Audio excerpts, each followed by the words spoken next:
I reddit her. What's the weirdest thing you've caught your roommate doing when they thought no one was watching?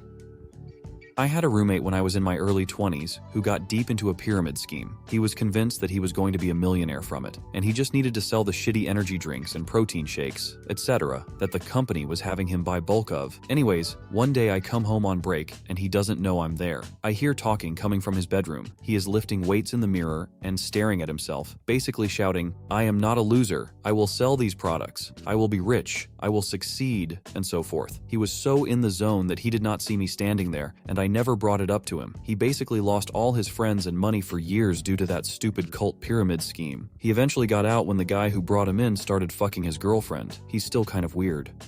A former coworker became deeply involved in a pyramid scheme, to the point where it almost tore apart her marriage. One evening, as I was heading to my car after work, I overheard her husband pleading with her to stop purchasing products she couldn't sell. He explained how it was causing significant financial strain and offered his unwavering support if she chose to pursue a legitimate business or return to school. He gave her an ultimatum: leave the pyramid scheme by tomorrow, or he would file for divorce and take the kids to avoid financial ruin. Ultimately, she heeded his warning, exited the pyramid scheme, and successfully sold the remaining items on eBay. Afterwards, she enrolled in accounting school to pursue a more stable career path. Edit: she was selling Herbalife products. Pyramid schemes seem to thrive on college kids and stay-at-home moms. My college roommate was a private school kid, and like every private school kid I've met, he thought he was some kind of economics guru. At one point, he got involved in Cutco. He used to get so pissed when I'd ask him if he had any Tupperware parties lately. I don't get how people still get involved with these things. It's pretty simple. If your company makes you pay for your own demo stuff, run away. There was a guy in my program in college who was very bright. The program encouraged a lot of group work, and he was highly sought after to work with because he was just an easy guy to get along with and did good work. Anyway, he approached me about a project outside of school, which wasn't far-fetched for anything related to our program because everyone was pretty much like startup business-minded people at the time. It was pretty vague how he described it, but I was interested because I always wanted to learn new things and work with this guy. You can see where this is going. So, I meet up with him after hours, and he takes me to a fucking Amway presentation. I was so pissed right when I realized what it was. I walked out. I never worked with that dude again after that, and a lot of other people in the program also started to see him as a pariah after he tried to push that shit on other people. The guy absolutely fucked himself over by trying to trick his colleagues like that. Caught a roommate trying to sneak all her stuff out one gym bag at a time in order to move out and not pay all the back rent she owed. Her mom ended up paying after we threatened a court filing. Her room, which we hadn't seen the inside of for a year, was the most disgusting shit I have ever seen in my life. Edit: since I was asked for more details, the room was like a Hoarders episode. All our missing dishes, cookware, and cutlery were found all over the room and under the bed with dried or moldy food. Used tampons were found in various places, including stuck to the wall. Used condoms as well. Trash everywhere. Moldy coffee cups. Stains of all sorts on the walls and carpet. The original colors of both were impossible to discern. Also, tons of liquor bottles due to her drinking problem. Her desk and bed, she left all her furniture, were so covered in garbage and filth you couldn't even tell there was a bed or desk underneath. I'm pretty sure she was also wiping boogers on the wall beside her bed. She would also have guys she met online come over for hookups, which is insane to me. If some girl invited me into a room like that, I would be out the door so fucking fast. Pissing and shitting in a box, covering it up with this sort of sand-like stuff, then coming right back into the living room to stare out the window for like an hour. When you shine a light on the wall using a flashlight, did they follow it? Didn't happen to me, but a friend of mine was renting the main floor of a 2-story house in college. There was an odd cat lady renting the upstairs floor who had a separate entrance. She must have had agoraphobia because he never saw her leave her place. Her odd behavior was actually hilarious. She would lower her cat inside of a basket out of her window to the ground in the backyard. The cat would sniff around the yard, go to the bathroom, then get back into the basket, and she would reel it back up to the second floor. None of us believed him till we saw it ourselves. He just got used to it.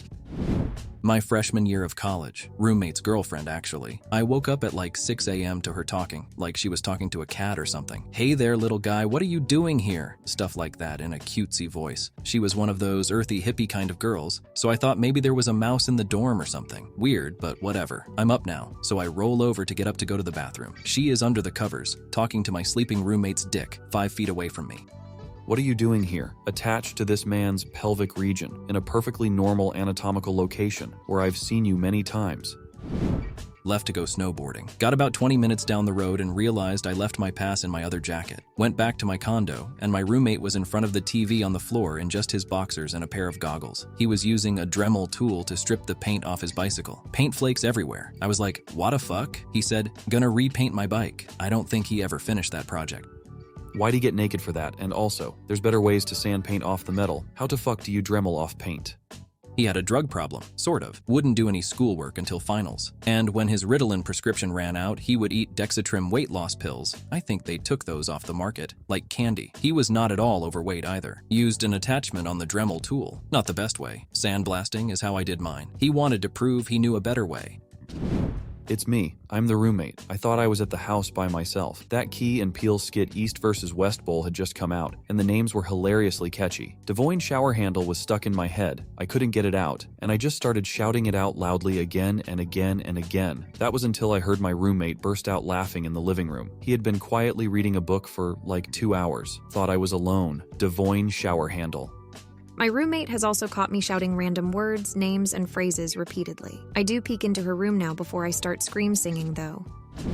I woke up to find my roommate at his drawing desk, wearing boxer shorts on his head. I didn't broach the matter at first. The landlord was due to arrive shortly for the checks, and so I put it to him at last. Dave, you've got boxer shorts on your head. To this day, I still remember him languidly turning around, boxer shorts and all, asking what I'd just said. When I repeated myself, he suddenly went, oh shit, and tore them off his head, blushing. When I asked why he'd been wearing them in the first place, he said that since he'd started growing his hair out, it had started to get into his eyes while he was drawing at his desk, and it was the only thing he had to hand right then to solve the problem. Dave could be a pain in the ass a lot of the time, but he had these moments that reminded me that yes, he was human after all.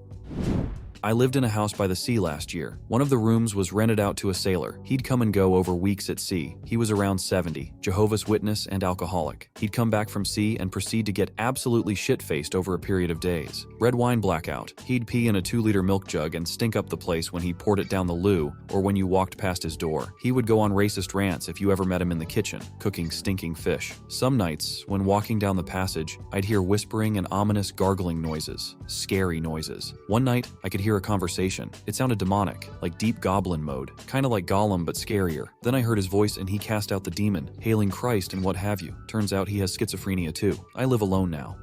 As a former sailor, I remember many sailors on the path to exactly this. Definitely not all of them, but when you spend months at sea to run away from something you did during your break at home, not talk about your problems, and instead wash them down with booze, you'll end up like this. Most of these people also can't stop going back on a ship. They have enough money, but they don't know who they are without the sea. It's really sad, to be honest, and I would say most of them are European. The Filipinos are way better at dealing with their emotions on average. They also helped me a lot to see the light in life.